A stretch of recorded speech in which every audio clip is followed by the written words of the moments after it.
Good morning, brave, hardy Montanans that you are. Yes. This is nothing. -10? Huh? I laugh at -10. Me You too, don't laugh at after -10? yesterday. All right, if you are willing, able, and all that jazz, we're going to sing Thank You for This Day, and we'd love for you to stand and rock out a little bit. Get This is the moving. movement, right? Movement. Yep. Yes. Here we go. Thank you for this day, Spirit. Thank you for this day. Thank you for this day, Spirit. Thank you for this day. This healing, this healing, this healing day.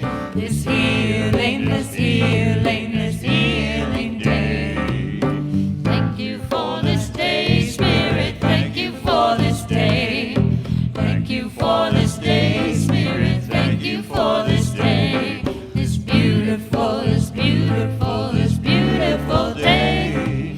This beautiful, this beautiful, this beautiful day. Thank you for my friends, Spirit. Thank you for my friends. Thank you for my friends, Spirit. Thank you for my friends. My wonderful, my wonderful, my wonderful friends. My wonderful, my wonderful, my wonderful friends.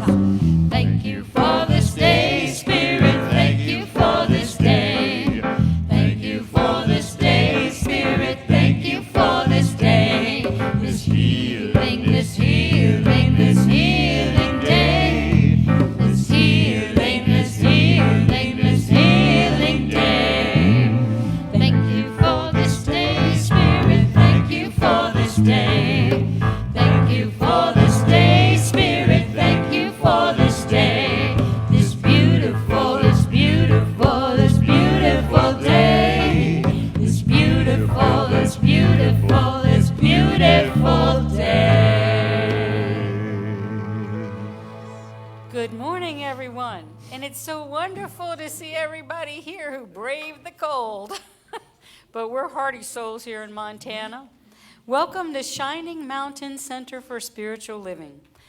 We're gathered here together because we recognize that gratitude, forgiveness, and love help us all live above the noise. We also gather to celebrate the light in each one of us as individual aspects of God. So let's all go out there later and shine. We can shine here too. Please join me in saying our statement of purpose. Our community lovingly and joyfully inspires, supports, and empowers individuals to discover and express their divinity. Now, this is a community that truly believes in the power of prayer. If you have something on your mind or in your heart, we have prayer cards in the back. You can fill those out, or you could even join us in a prayer circle right after the service. It won't take long. We meet at the back of the church. But never, ever, ever be afraid to ask for prayer. We're here for you. I'm also sad to tell you that Bill Kale, who comes generally on the second Monday of the month, is not going to join us today because of the weather. Tomorrow. He's scheduled to come for tomorrow, the 15th, but because of the weather and the severe cold, he's not going to join us. He'll be back again next month. We have meditation every Wednesday at 7:30. It's led by Reverend I'm getting ready to say Reverend Zoom again, Reverend Linda on Zoom. And the information on how to connect to the Zoom is on the back table. It's a wonderful midweek recalibration, so please join us. Our annual business meeting will be held at the end of this month on January the 28th, immediately following the service. We're looking for one board member, so if you're interested, please contact an existing board member or one of our ministers. And please come and join us. This is your place. This is your time for your voice to be heard. And there will be a board meeting immediately after the service today. So now, let's take a moment to say hello to a new friend, or make a new friend, or say hello to an old one. Greet your neighbor.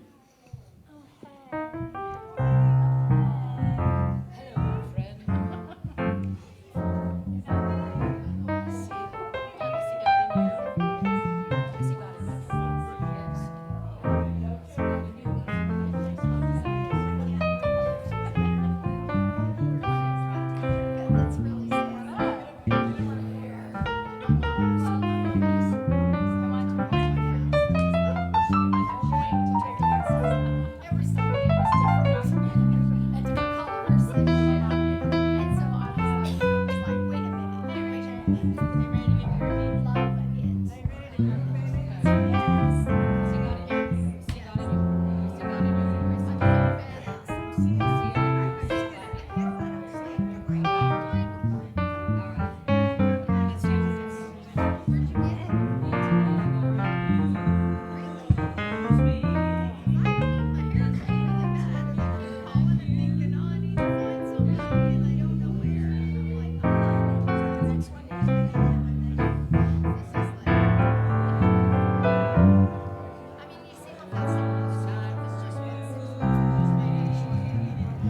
Hey, folks, it's time to start the first congregational hymn. So please meander back to your places so we can sing. All right, or sing it where you are.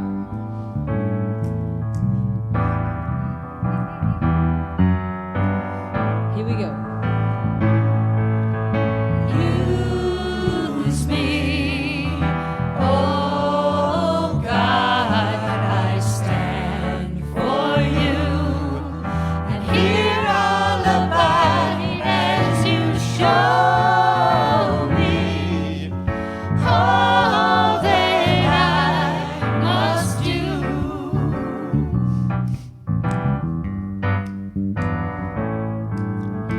I used to think God was the sun, God is the sun, but God's so much more than the earth and the stars or all of creation. God is creator, all in all, leading us to shine His light as me, as you. So use me, oh God, I stand for you, and here I'll abide as you show me all that I must do. Show me all that I'm saying is command my hands. What must they do? Command my life. It's here for you. God is the love that heals all creation. God is creator, makes all things new. And God needs us to shine His light as me, as you. So use me, oh God, I stand for you, and here I'll abide as you show me all that I must do. Show me all that I must do. Show me all that I must do.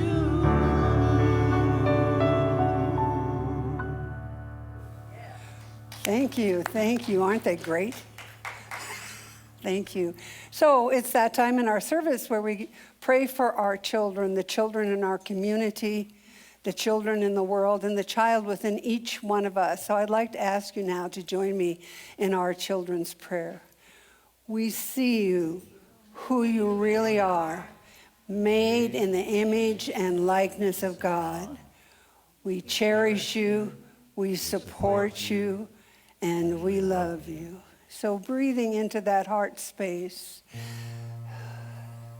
we move into that moment, to that place where we commune with the divine, knowing there is only one life, one power, one presence in the universe.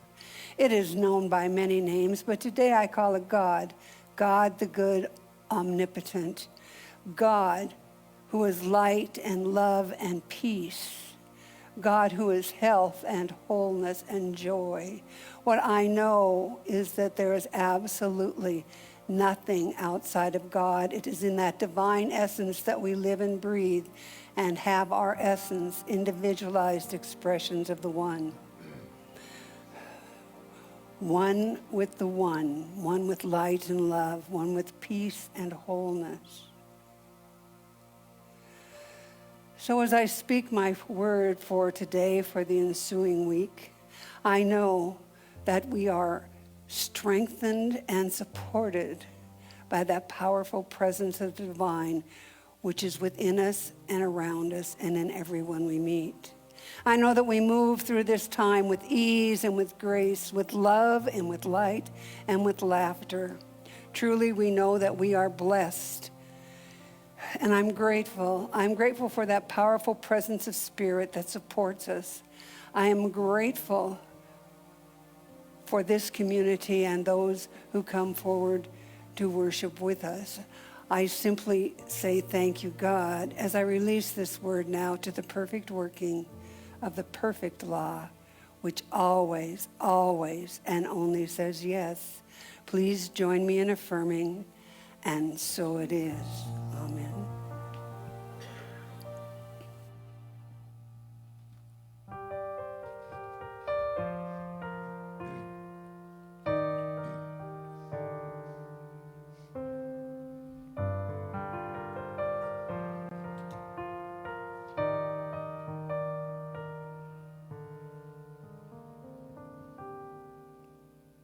Birds flying high, you know how I feel. Sun in the sky, you know how I feel. Breeze drifting on by, you know how I feel. It's a new dawn, it's a new day, it's a new life for me. It's a new dawn, it's a new day, it's a new life for me. Ooh.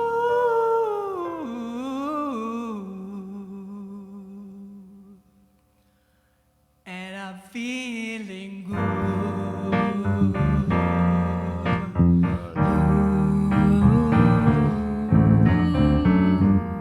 Fish in the sea, you know how I feel. River running free,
beautiful. Absolutely beautiful. Oh my gosh. Oh my gosh. We have the best musicians here, don't we? Oh my gosh. Led by our wonderful Rochelle. Thank you so much. Dawn, Stephen, Kathy, Red Star, Laura, Richard. Laura, you were magnificent. And you're part of a magnificent group. Thank you all. Thank you all. Woo!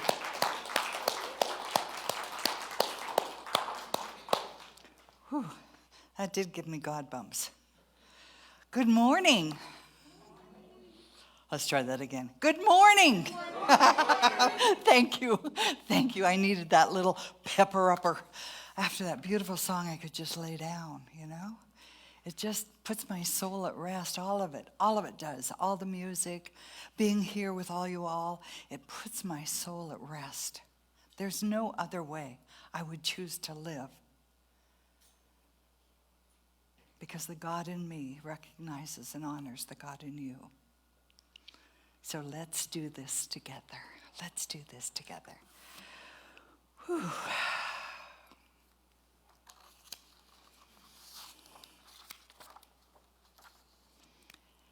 Ernest Holmes said, and we'll just move into that space because it is a new day. That's what it's about. This is a new day. Last week I talked about a new dawn. And of course there's a new dawn into the new day, eh? Yeah, that's how it is. That's how life is. But this is a new day. And every time we wake up, we are a choice to call it a good day or another yesterday or another, oh my gosh, in the future day. But you know what? The only thing we do when we wake up is wake into the presence, into the now. So we get to choose how we're going to start it out. And we have decided this year to welcome in the new world. We're welcoming in the new world. And if we do that day by day, if we do that action by action, if we do that with our individual thoughts and intentions, we are in the process of bringing forth that new world. And what is the new world about? The new world, the vision of the new world is a world that works better for everyone. And that's what I want to talk about today. I want to talk about the fact that this is the time for us to emerge into the new world because it is our life business. That's our life's business, is to translate and truth into visible manifestations, to translate truth, the goodness of God, the glory of God, the grace of God, into how we live and what we do with our lives and how we share our lives and how we receive this goodness of God from others and from Spirit, from Source. So we're on together, all of us, be it 30 people or 3 million people or 3 trillion people, we're all on a spiritual transformational journey. Spiritual transformational journey. Wow, we get to be the magnificence of God as we recognize it within ourselves and choose the higher thoughts to carry us there, to carry us in there. And what that means is that we're expanding the circle of love. We're expanding that circle of love to include those that we've felt separate from, those issues that we have fought against, those things that we've detested, those things that we've ignored, both within ourselves and in life in general. As we expand the circle of love, we open ourselves up, just like that new day that dawns, we open ourselves up to a greater experience of peace and joy and compassion and love and the wisdom of Spirit through us. We'll choose from a higher consciousness, that Christ consciousness, as we expand our circle of love. It doesn't mean we have to feel the love for everyone. What we have to know is that we can be the love that includes everyone. It's not about a doing as much as it's about a being, because when we recognize what we are, when we call out our divine identity, when we say with surety and we trust what we're saying, that we are made in the image and likeness of godliness, then we will claim our power from within, that base of love that we are, that we're created out of, as everyone has that spark within them, but we'll claim the power to expand our circle. Individually, globally, we'll be part of that which creates a better world for everyone.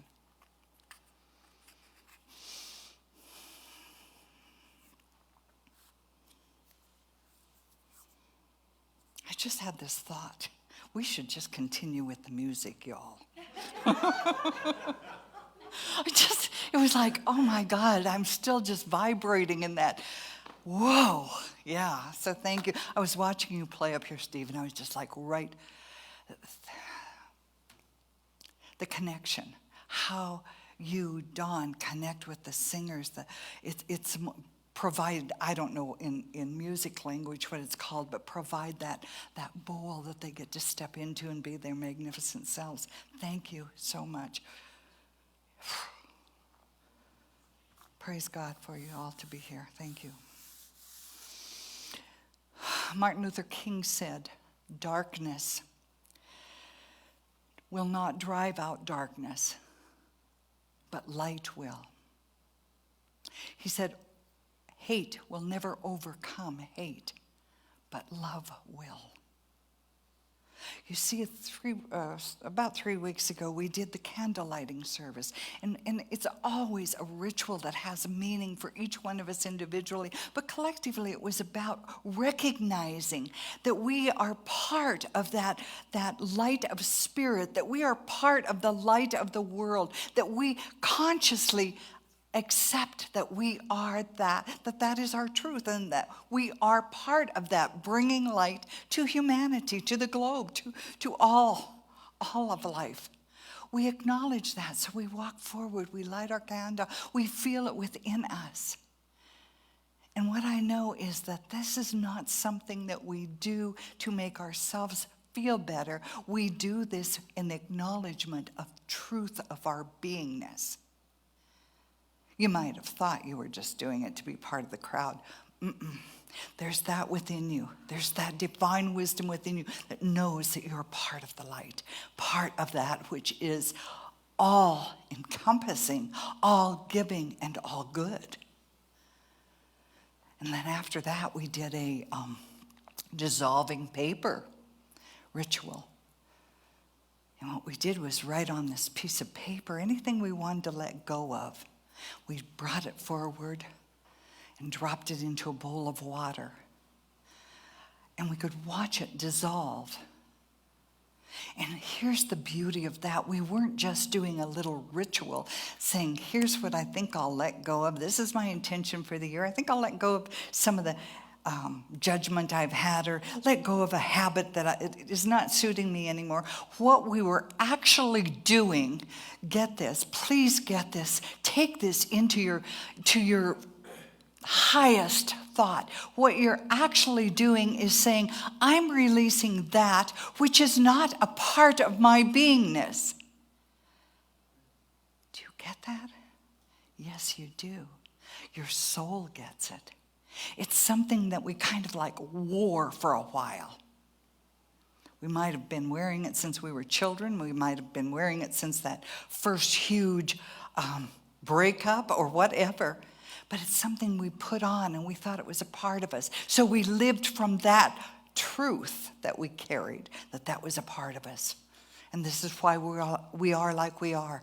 Well, what we did when we had that ritual was the soul was speaking louder than the pain or the need to let go of something, because it wasn't part of you.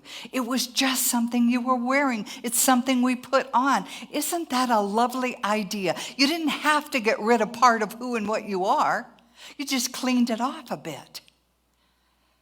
That's always much easier than thinking we have to make up for. We have to learn a different way. We'll do it a different way when we let go of the old. We'll do it differently. We do not have to make it so hard. It doesn't have to be so hard. I just love that Jesus did not give those he healed 48 months to get it together. It was, are you willing? Do you accept? Can this be your truth?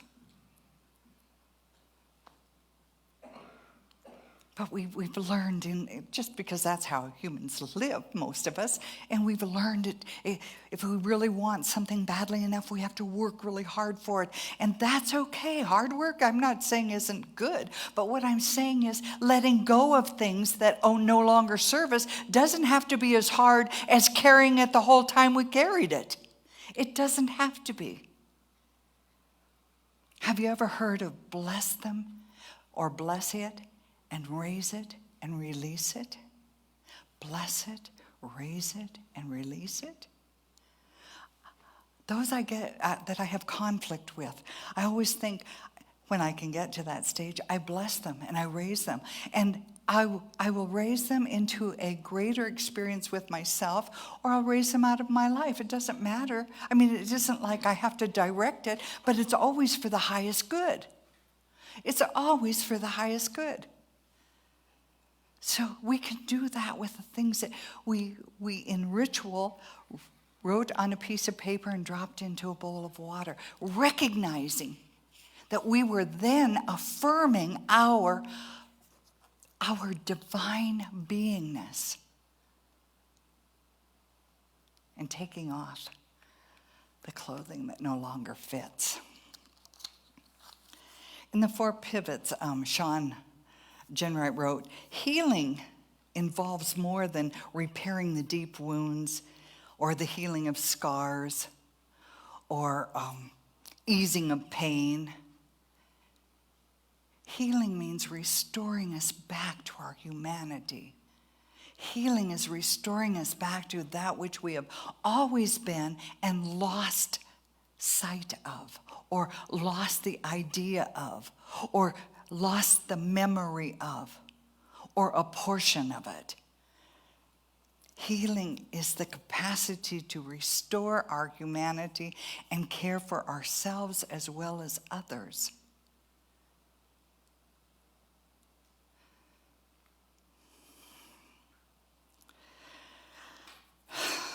What the world needs now is healing. What the world needs now is healing. And I was thinking about that lovely song, What the World Needs Now is Love, Sweet Love. Of course that's true. That's what love does. It heals us. And it helps us to give forth that which will assist others in healing. But first of all, we have to ask ourselves, can we contribute to the healing of the world? I love this simple but very profound question, without healing ourselves.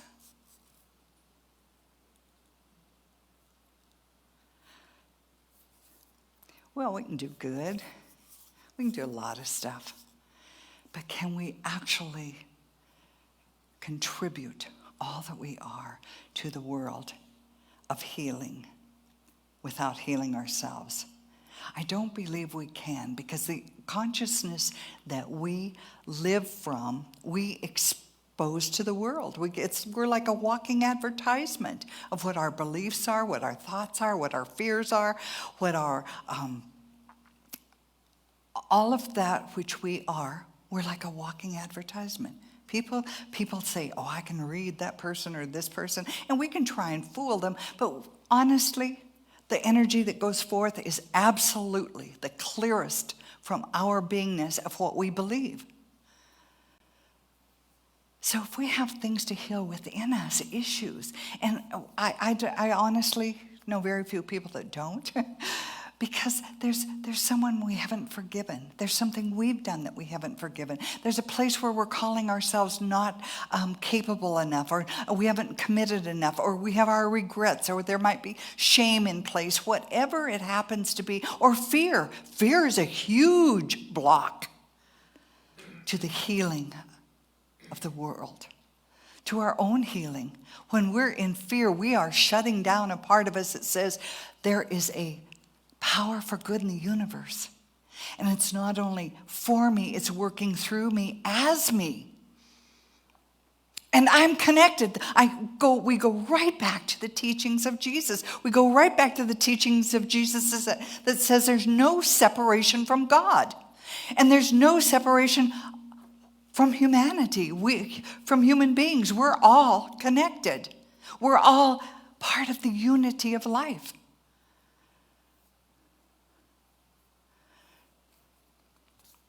So what we want to do is activate and then release the healing power of love that is within us. And we want to do that by asking ourselves, is there a place in me where I'm triggered by an event of the world, an event in my neighborhood, or something I've heard? Is there a place in me that's triggered? And if so, it's just so non-judgmental. You're just looking for information. You're just asking yourself the question, is there something in me that's triggered? If so, what? Here's the place to go to. Here's the place you want to know for sure exists. There is the answer within you.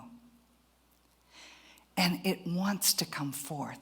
And so we ask ourselves, what is it in me that's being triggered? What is it and okay, it was whatever it was. And then you ask, what is it that wants to come forth?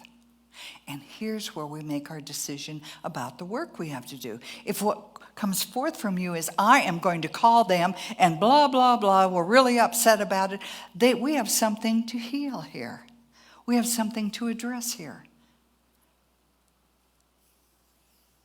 It's not like we can't have a reaction, but how about a different reaction? My friend has this fabulous reaction to life. She goes, well, isn't that interesting? I say, my God, did you hear this or did you see that? She goes, yeah, wasn't that interesting? We get to ask ourselves, is there a higher response within me that's calling forth from my soul to come forth as expression? That's the question we want to ask ourselves, because when we can ask ourselves that and identify it and make a different choice, then we are contributing to our own healing, which goes out into the world. Because we're always giving forth our energy, whether it's anger, joy, indifference, love, whatever it is, we're sharing our energy because all of life is connected. So to change the world, we don't need more problem analysis. We don't need more brilliant ideas, although that's part of it. And we certainly don't need more powerful leaders. What we need are conscious, awake healings taking place. All of us can contribute to that.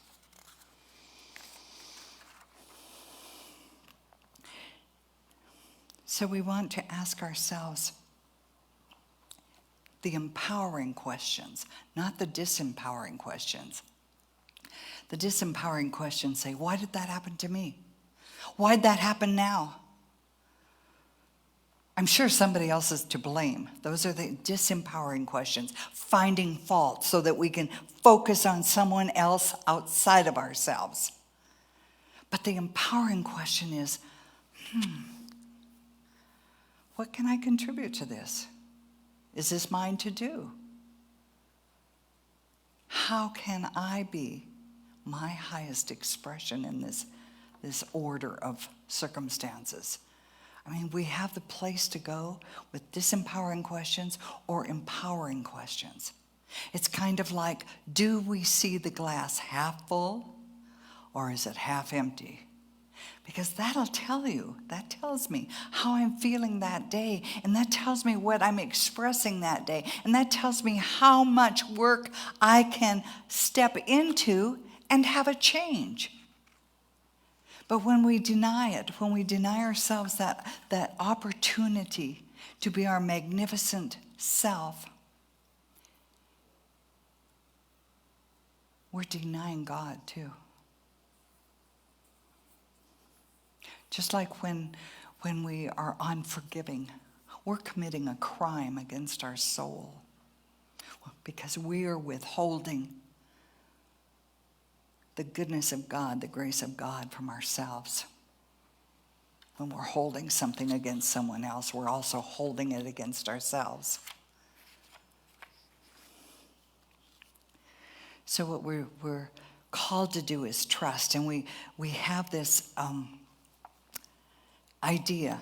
Every day we're faced with the need to make decisions, right? And to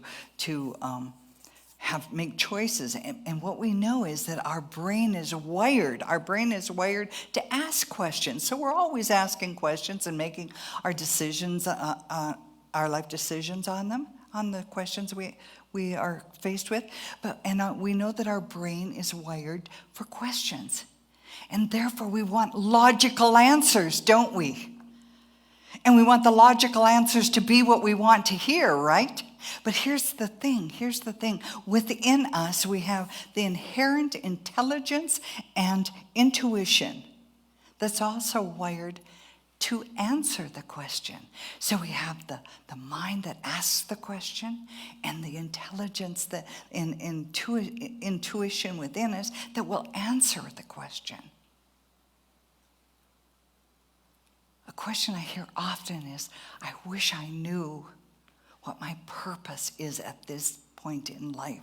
And I love to sit with people who ask that, because they'll tell you too, if I can be quiet enough and present enough to them, it just comes out. Not because I've done anything incredible, but because they hold the answer within them. And they just need the space and that moment to bring it forth. It's the most beautiful thing. That's how we'll heal the world, when we have the time to listen, to allow dialogue that we will participate in. And dialogue means between folks, listening and seeing.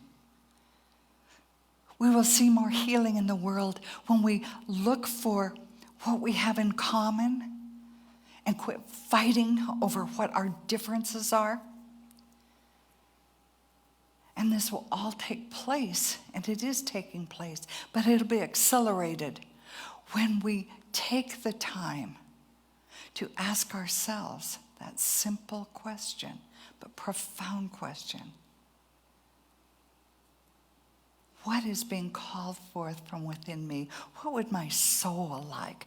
We talked about the next, after we did the disappearing paper, then we had the Jerusalem stones that we wrote down our intention on.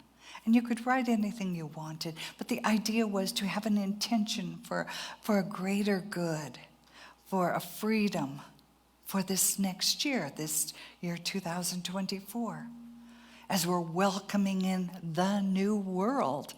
What is your intention?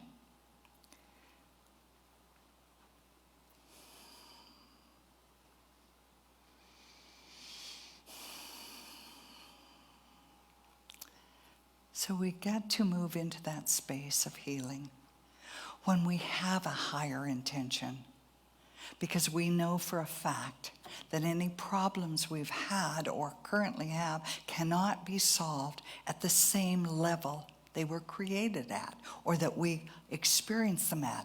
Cannot happen. But we can certainly stay there and fuss with them, fight with them, contribute to them. Or we can take the breath, that second breath, and ask our heart logic what we would like to do. You see, we have a mindset and we have a heart set. And so often, with many people, it's the mindset That's what helps us in our careers. That's what helps us in our relationships. That's what gives us, we develop our talent with, and just all kinds of things. And we don't give as much attention to the heart set. But they have to be in balance. They have to be in balance. They have to be connected. They can't be one opposing the other. And us enjoy and experience and create the life that we would choose to have. So we want to move out of the idea that logic runs our lives into mindset, heart set is the power of life. So it's what you know and how you feel is what we're talking about. Because if you know this and you feel something opposing it, the idea is just to bring it together and find out what it is that will clear it up. What it is that will bring you into alignment with your soul's desire, which is always peace, compassion, beauty, life, wholeness, love, forgiveness. Because forgiveness is such a powerful, powerful tool. And unforgiveness is such a powerful, powerful tool.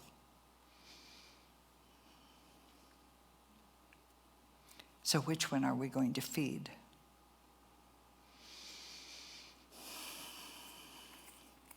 We're called to trust. And we move into trust from the faith we have. And we move into the trust because it's transformational in our lives, where we can trust Spirit. And we trust the givingness and the lovingness and the goodness of Spirit.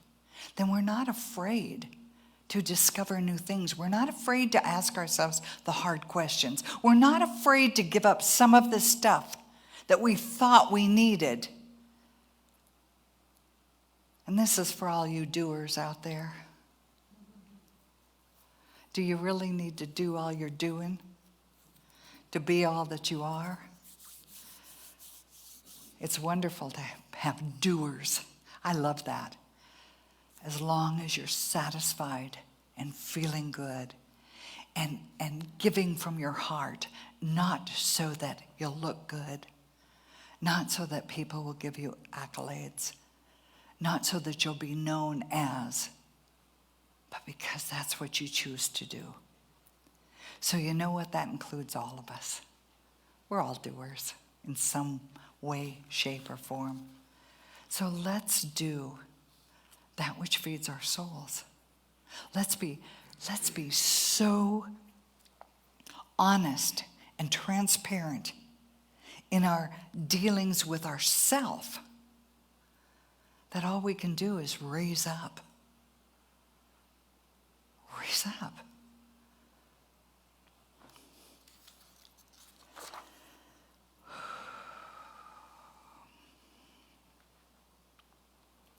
For every question we have. This came from Michael Beckwith's book, The Answer Is You. I love this. For every problem is a question trying to be asked. Every problem, if we looked at it this way, every problem is a question trying to be asked. And every question is an answer seeking to be revealed. And every answer is an action seeking to be expressed. And every action, a way of life, endeavoring to be integrated into our lives. So the questions are good. The questions within us, it's like it's like electricity. You have two poles, right? And you've got to have two poles for it to work. We have the question, we have the answer, but it's all part of the one. And that we carry within us. All part of the one. All part of the one. There's nothing, I'm not saying don't ask for advice or don't ask to be heard or don't ask for someone's opinion. Not that, I'm not saying that at all. What I'm saying is we have our life answers within us. And those are about, the questions are how can I be a greater expression of my divine self? How can I express my gift in a way that is a benefit? How can I accept generosity and love and friendship in a way that it's just a gift without any attachment? Just a gift. It's possible for us. Because the very answers we seek are within us. And so I'm going to ask Richard to come forward, and he will give us a blessing for this year as we ask ourselves these beautiful questions, these very important questions. How can we be the best that we are?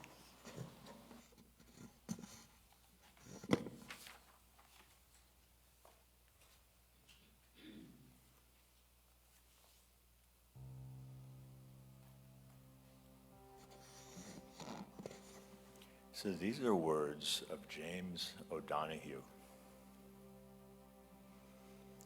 May the nourishment of the earth be yours. May the clarity of light be yours. May the fluency of the ocean be yours. May the protection of the ancestors be yours. And so may a slow wind work these words of love around you. An invisible cloak to mind your life.